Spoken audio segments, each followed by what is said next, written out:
Oh yeah, whoops, I have two boards in here. I only need one.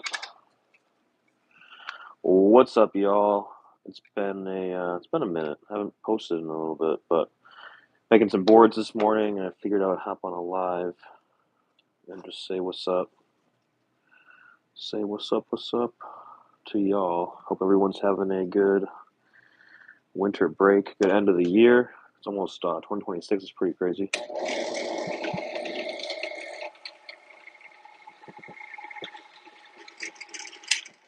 I don't think that went all the way through. Yeah, definitely.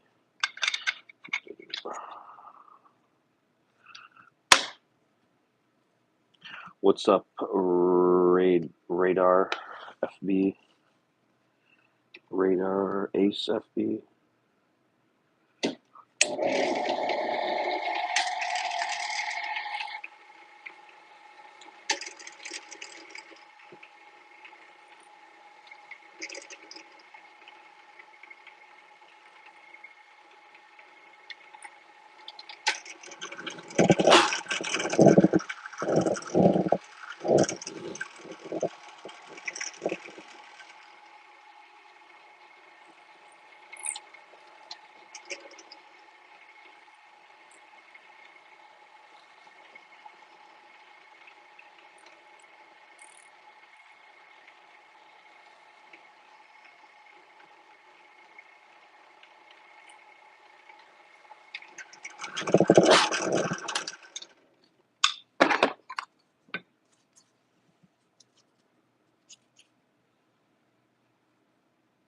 Not bad, but this mold definitely is starting to feel a little bit worn out. So I have a metal one on the way. I haven't told anybody that yet, but I had a metal version made of this new mold here. You kind of see in the background. This is my new mold. It's got like, if you, I don't know if you've used my decks before, but if you have, um, you probably use the AO2 mold. This is the AO3. It's got a little bit of a longer nose, a little bit higher kicks, and same concave depth though. What is the concave width in a board? What is the concave width in a board? I know what concave is, but what is the concave width?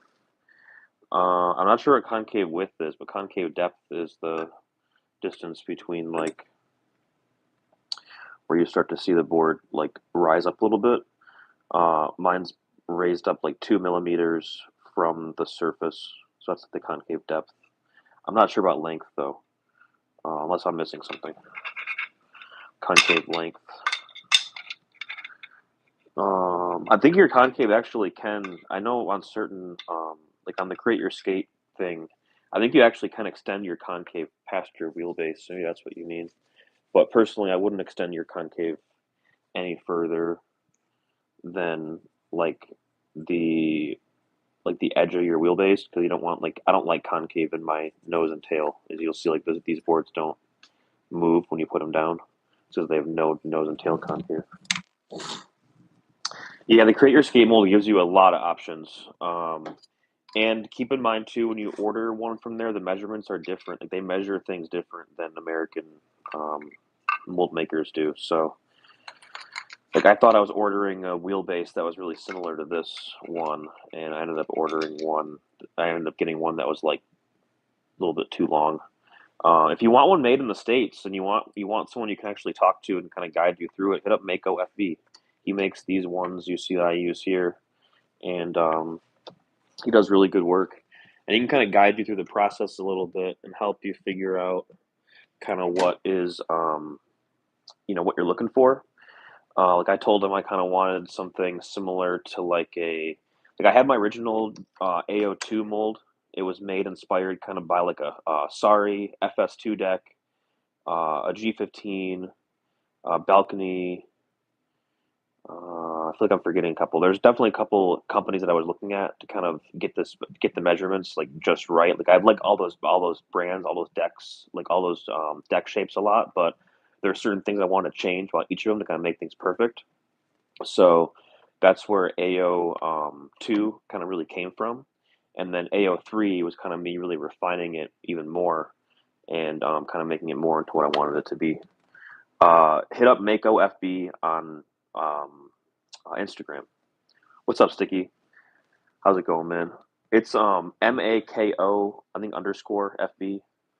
Um, but yeah. So, anyways, I made one on Create Your Skate. Measurements were different. The measurements I thought were going to be the same, but I got it in person, and it was actually a little bit different. So then I talked to Mako, and he helped me kind of get things more more correct. And this one feels perfect now, especially in this 30 shaper here. I've been riding this one specifically nonstop since I made this board a couple weeks ago, and they're amazing. I feel like this board, this mold almost feels best in 30. Yep, Mako FB. Looks like you got it. Yeah, hit him up, and he makes molds for all kinds of different companies.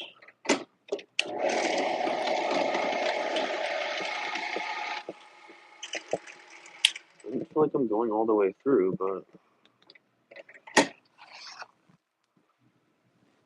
don't know what's going on here. I don't want to flip it because my holes on the other side are a little bit.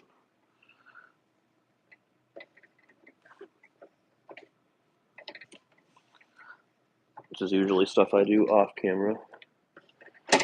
Let's see. Let's just raise this up to the edge there. Yeah, Mako makes molds for a lot of companies. Me, ABC, Pipsqueak. I mean, like many, many more. The cool thing is too is he's got a good barometer too, as far as what companies are doing. Oh, I don't usually use this when I have this on here. I think that's why I'm all messed up. But yeah, he's got a good barometer on what shapes and molds or what and all that. So, but he makes really good 3D printed ones. There we go. But recently I wanted a metal one, and I was talking to my girlfriend's stepdad, and he owned a CNC shop for a long, long time, and he actually just recently sold it, but he's still consulting there. So I was like, "Hey, do you think you could make me?" I gave him this exact mold. I have two of them. Just gave him my other one. And I'm like, "Hey, if you could you like CNC one of these?" And I talked to a lot of people, and they told me I would need a CNC, like I would need to convert this to like a file, like a CNC, readable file. But I don't know where to do that, and it sounds expensive. But anyway, I was talking to him, and he was like, "Yeah, we can totally do it. We'll do it by hand." So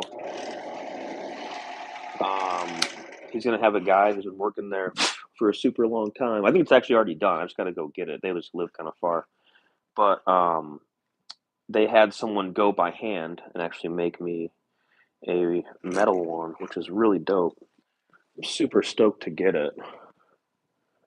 Um, I'll be able to get way better presses off the boards now. Even though I get really poppy boards. I've never had a bad press or like a non poppy board. At least, I mean, from my experience, my first couple ones were rough, but a lot of the times these Mako molds hold up really, really well for plastic 3D printing.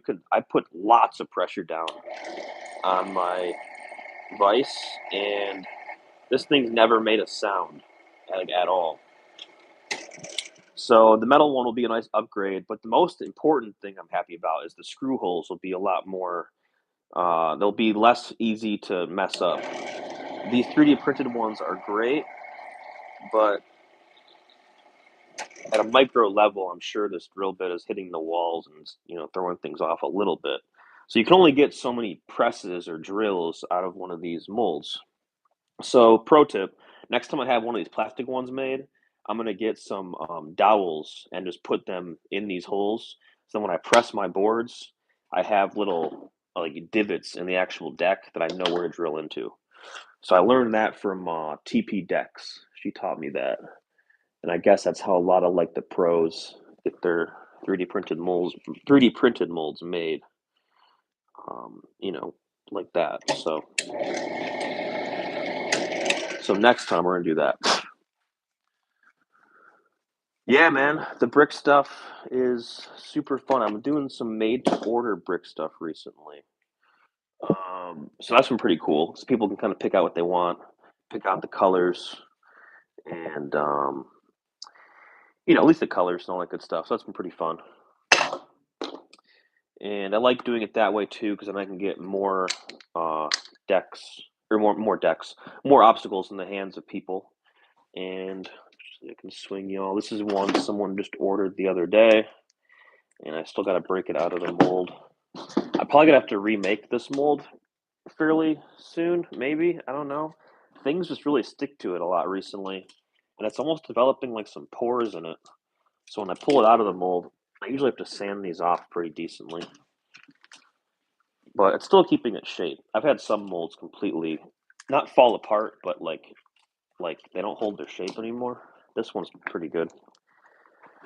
And if you want to see a tutorial on how I make these molds, check out my obstacle tutorial playlist or my obstacle tutorial video. I have a bunch of videos out there about it, but you'll see some of those divots there in the mold, or the pores in the mold rather. They become these pieces I have to sand off, but not a big deal. Once I sand it off, I'll put the bricks on, do the clear coat and finishing. They look pretty good. They look really good, I think. But yeah, so this is one of my better molds here. Held its shape for a long time.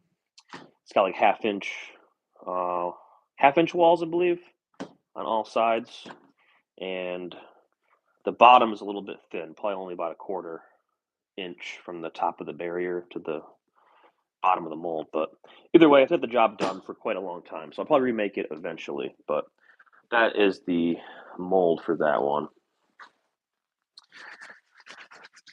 Yeah, I do use like a mold release stuff, so that's supposed to keep the silicone safe. But um, those little pores in there, yeah, I think the acid or something, they're getting bigger over time, and they're getting more of them over time. So,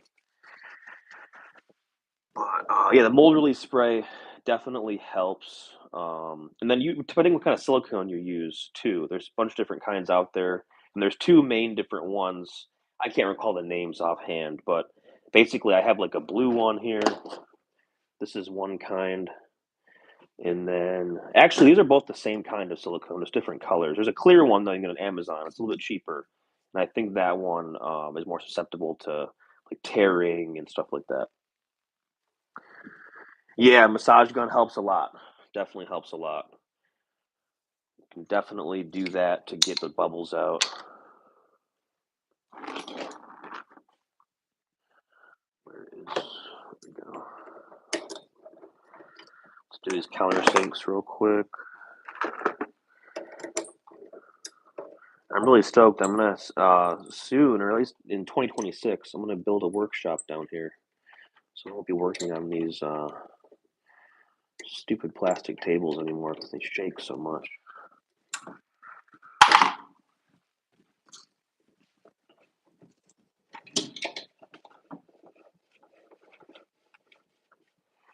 And shout out to Grind Fingerboards. He actually got this drill press from him. He makes some really awesome decks. I don't know if he's making them right now, but he makes some nice ones. I gotta concentrate when I do this. This part's always the part that throws me off.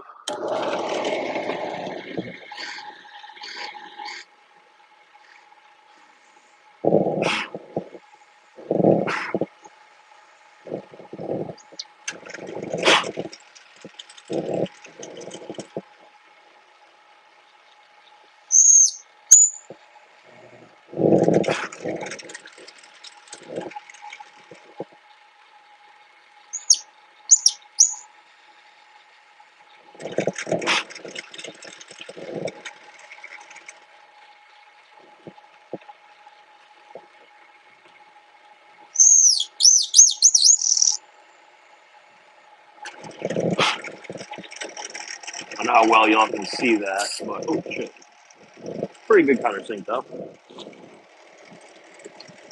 I like to go right into the third ply. And one thing I do too lately, that at least I've been doing since I started doing these on here, is I'll kind of stamp it down first, just so I know the bit is square in the hole. And then it kind of clears out some of that extra wood there too, just to help me see a little bit. And one thing I don't like working on that piece because it's bowed a little bit. It throws me off when I go to stamp down on it. Countersinks are difficult. It'd be easier if I had like a guide or something, like a 3D printed guide around this bit, but I don't know. I haven't gotten there yet. And I've gotten a lot of nice ones just with this method here.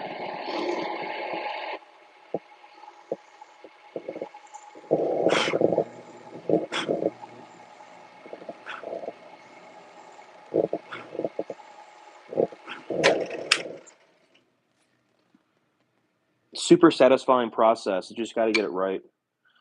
Because if you go too deep, obviously, I mean, you can go too deep. I guess you don't. You rather have them be too deep than too short. You hate for someone to put your board together and not be able to get the screws in all the way. But I hate when they're too deep because I have OCD. I want them all to be the exact same.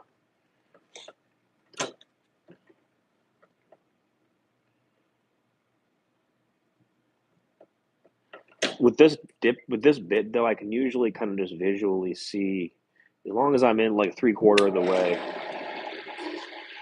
most of the time, depending on the veneer thickness.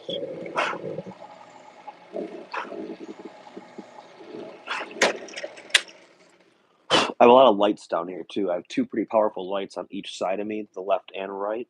So I try to use those to help make sure visually everything is the same. Drill wax? No, I don't have any drill wax. So what is drill wax? Uh, yeah, that's cool. I actually have some board rails I bought from a local company. They've been sitting in my office for like a month. I need to put them on the website. I got some adhesive 3D printed board rails dropping pretty soon.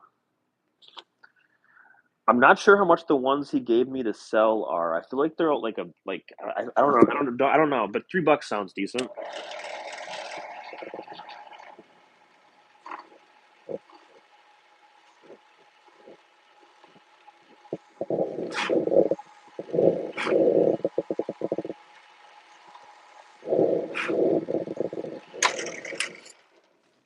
I think I'm actually going to drop those board rails in the next drop. I want to get these two boards done, and then I have 3 boards upstairs that are pretty much finished. I think I just need to put clear coat on them, and then I'm going to get some obstacles all done, and then I want to do like a decent sized drop at the beginning of the year. Interesting. Yeah, I haven't heard of drill wax. I haven't used that. I'll check that out.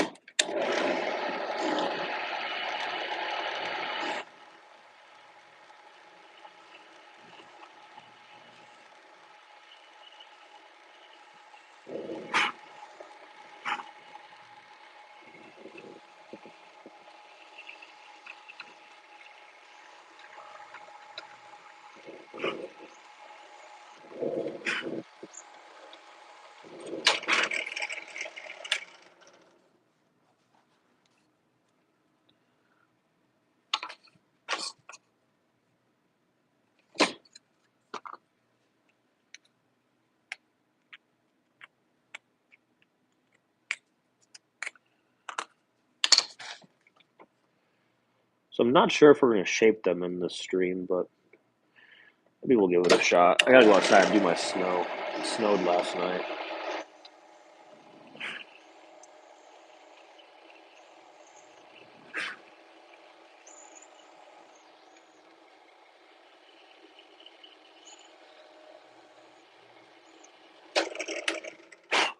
It looked uneven, so I was just making sure there. One thing I do too is with the drill just off, I'll just kind of put it into each one and just visually see where I'm at. Also, I got some airbrush paint for Christmas, which was pretty cool. I haven't had new airbrush paint in a long time. So I'm gonna do some airbrushed obstacles pretty soon. I know y'all like those a lot. I haven't done any in a long time either. I used to airbrush a lot of my Gundams, and I used to airbrush mostly Hot Wheels, actually.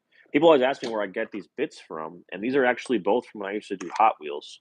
I used to use these to do the screw to make 264 like screw holes in the rivets, and then I would use these ones, usually like a bigger one, but I have a whole bunch. I have like a bunch of these like whatever these like bit or like a burr bits. Use these for the wheel wells, so then you can lower the car, kind of stance it out.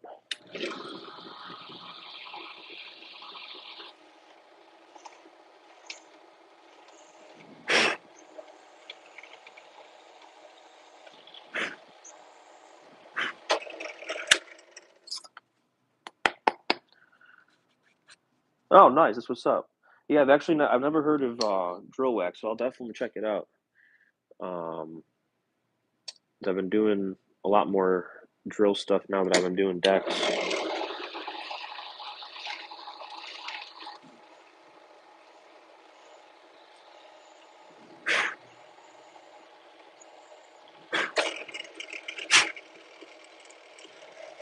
Went a little too deep on that one. Or it's perfect. I guess I'll find out later. I usually like to bring some screws down here to test it. I don't have any. These visually look pretty good though, so better safe than sorry. Actually, yeah, they're all pretty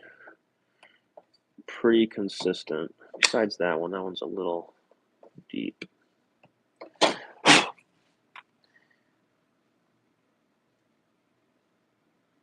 That one might be perfect though, because that one I actually visually see the third ply on, and the other ones I don't. So I'm wondering if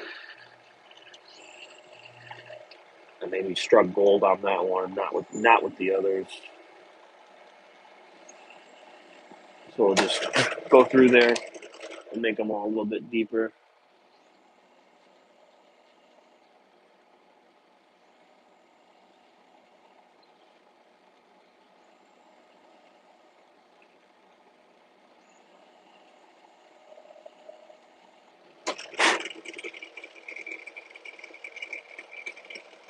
Okay, there we go.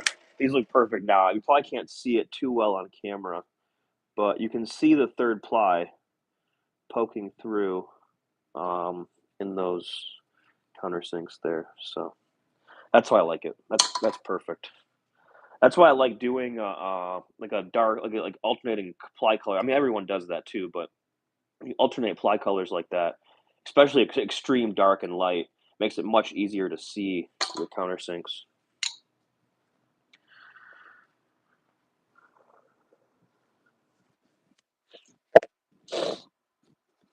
What are some must-have power tools for making decks? Honestly, I made decks for a long time with just a hand drill and the belt sander that you can't see in the background. Well, it's right there. I have a long video. If you check out my board making video, you'll see it in there quite a bit. But I would say those are the most important things. You can make decks without a belt sander, but the belt sander just makes things a lot like quicker and easier. Um, but yeah, I would say a drill and then some kind of like belt sander or some type of like way you can sand stuff like quickly.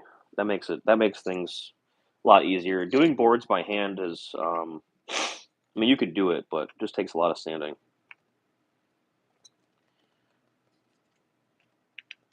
All right, let's do some more countersinks real quick, and then I think we might shape one of these up.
So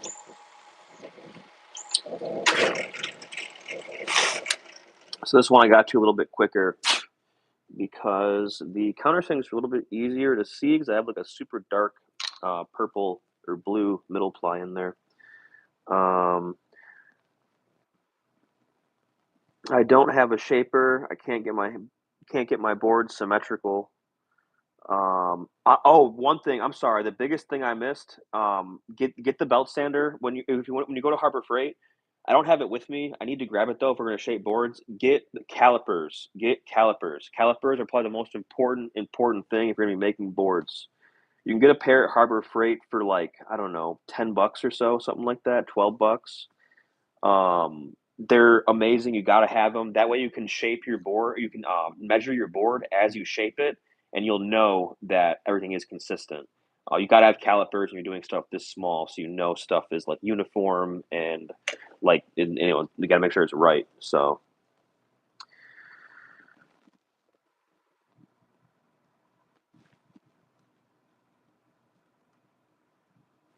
damn my oh there we go.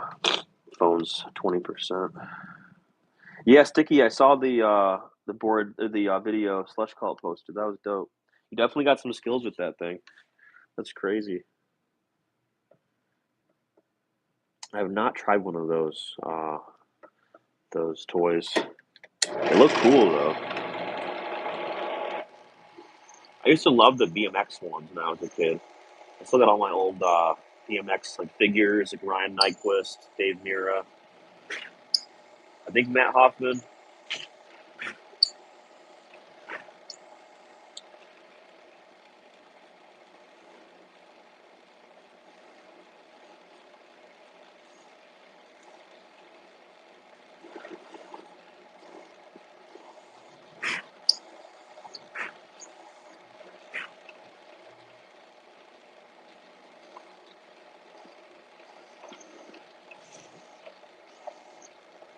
Yeah, actually, I might do a video. That's a good idea. Like 3 things you need, 3 essential tools to make a fingerboard. And I think the 3 essential tools are going to be a drill, a belt sander, and calipers.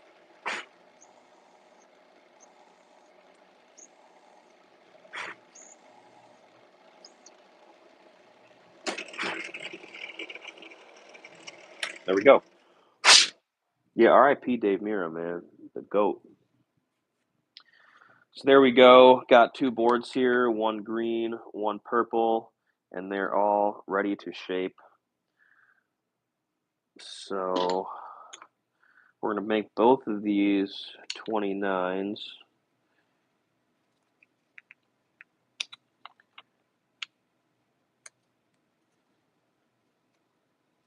So what I like to do is put my board on the shaper like so. And if you do order from Mako, or if you do order from any 3D printed, mold company or shaper company, whatever, I like to not use my shaper when I shape. So because obviously if you sand into it, you're gonna ruin it. You're gonna ruin your shape. I'd rather ruin my deck than ruin my shaper because I can make another deck pretty easily. So what I do is just put my shaper on there.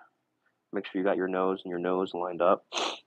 And I'll grab a marker, a contrasting marker, and mark that line. Make sure you're holding your deck flat to your shaper with a lot of pressure so you don't put any ink like on your actual board. I mean, you can get it off. You just want to make sure you don't misshape your board. So just go around there and mark up these sides. And I saw a video of the dude, oh my gosh, I can't think of his name now. One of the really famous board makers, and he was actually making full-size skateboards with a very, very similar method where he would mark them out and then cut them. So I thought that was kind of neat. So there's that, and then we'll go ahead and pull this off. And then there we go, and that's going to be the board we shape. And it's looking pretty good already. I can't wait to see how these plies look.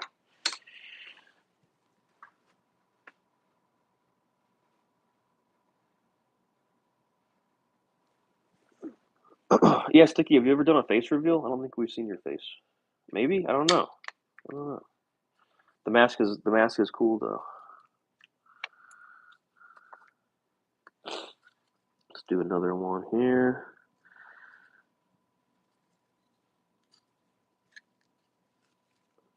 You want to make sure you put these through like square because they're so precise that if you don't, you can punch right through one of your bottom plies. And I've done that just recently.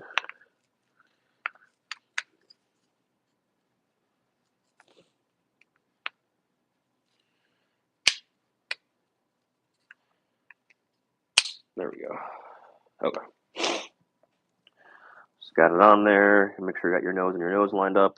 And just use the same color for this one, this gold color. Make sure you're pressing the shaper into the deck really good, and then just go around your shaper. This is what I do. I'm not saying this is the right way to do it, but this is what I do so that way I can save my shaper a little bit. Like I've been getting a lot more life out of my shapers doing it this way, I must say. Eventually I want to get a router, and then Mako does sell router handles, so you can actually plug a handle right onto the top of these shapers, and then just like use it to just go whoop, right around the router edge or router bit, whatever. So eventually I want to do that, but this is what I've been doing lately, and it works pretty good. That way I can separate these two, and now I know when I go to shape my deck that I'm not going to accidentally reshape my shaper or ruin my shaper or anything like that. And then again, these things are pretty cheap. They're like $8 or $10 a pop, but still, just helps me get more life out of it. So put that somewhere safe, and for the next step, I need calipers. So I might go grab those.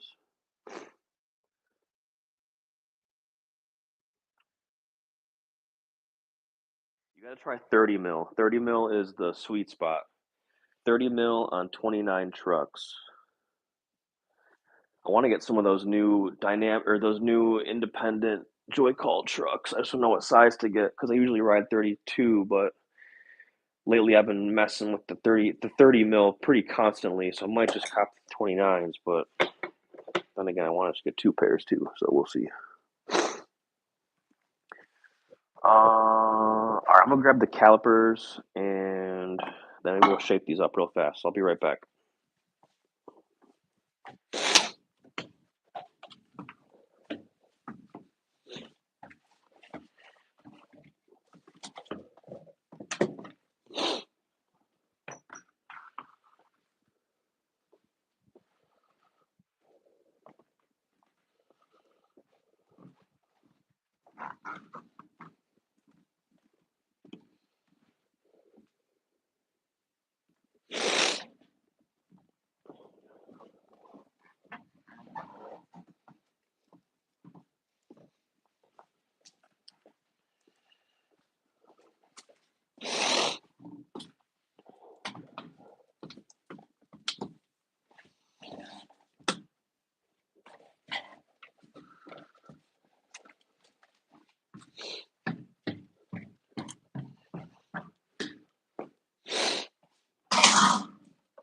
All right, we back. Got the calipers.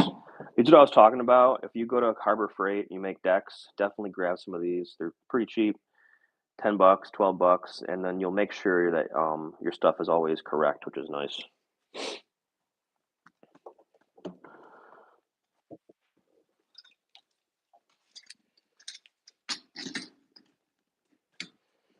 Sorry, I'm moving this tripod real quick so y'all can see me better.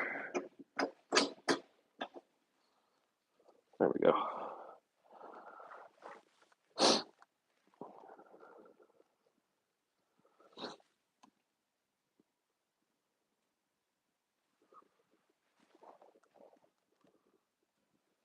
There we go. Okay.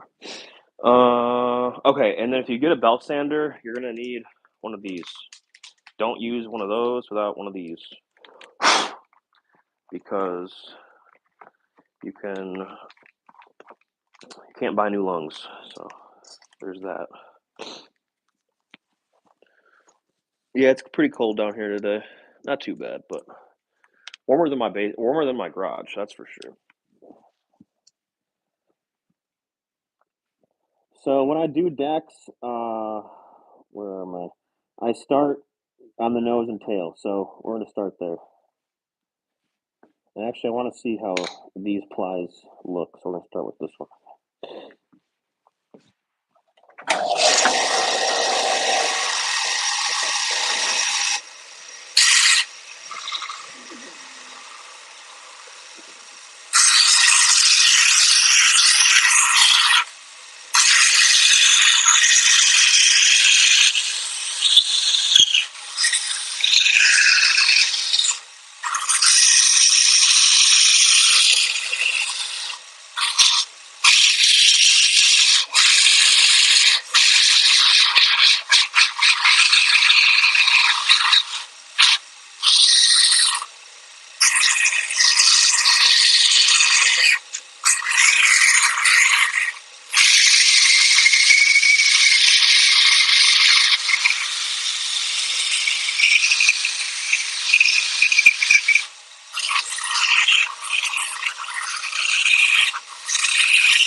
All right, I got my board. I have my respirator on still, so if you can't hear me, just let me know in the chat. But I got my board rough shaped now, so I sanded down just to the edges of my gold marker. I'm not sure how well you can really even see that, but just down to the edges. That way I can take a look at everything. This board looks awesome. It's got a purple middle ply with green on the inside and outside. It looks super, super cool. And yeah, I'm in my basement right now. So I mean, you're probably fine. I have my fan running and all that. I would probably do the same thing. And before I go upstairs too, I like change clothes. That way I don't bring any of that dust upstairs.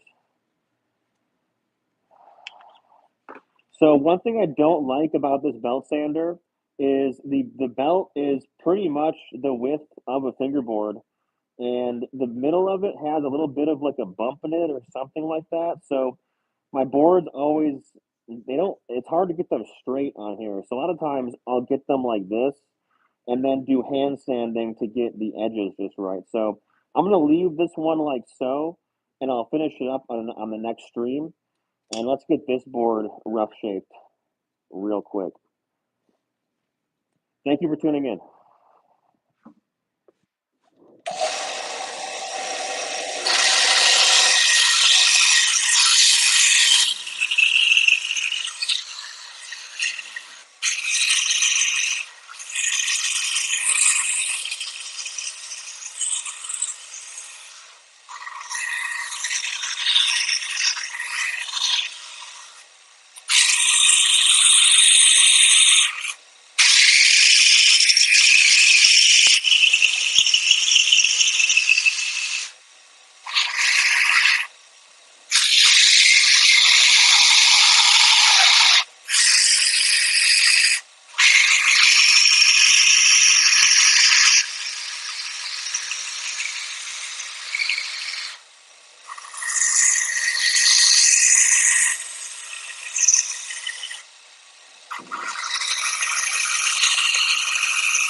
All right, a lot of dust in the air now, so I'm going to keep my mask on. Um, but again, got this one rough shaped, and I'm going to keep it like this for now. One last thing I do before I do the final sanding, which I'll do upstairs, is you'll see a lot of these like little hanger offer things there. I get paranoid that they're going to like somehow tear my bottom ply off, even though the ply is not going to happen. So just take some sand. I take some sandpaper and just knock those back automatically. There we go.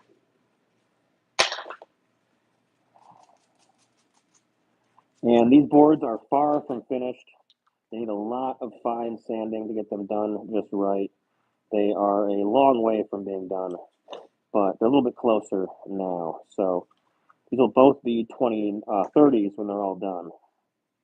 And so I'll get them finished up upstairs on the next stream where we will do the fine sanding and get them measured just right. As you can see there, this one's 35,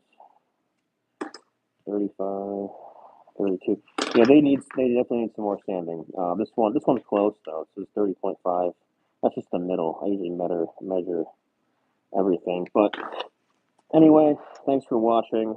Uh, Yes, the belt sander is very quick, very useful. If you need good wood for making fingerboards, hit up ABC Parks. He doesn't sell it, but he usually can hook you up, or he can sell you some from his stash. So at least I think so. Don't quote me. But anyway, that's about it. Thank you so much for watching. I'm gonna go outside and shovel my snow. Don't forget, this channel has a membership program. So if you want to join the Sticker Trade Club or the obstacle giveaway raffle, definitely check out the membership tab. When we get 5 members, we'll start giving stuff away. One obstacle a month. And yeah, that's about it. So I'm gonna go shovel some snow. I'll see you in the next video. Thanks so much for watching. Peace.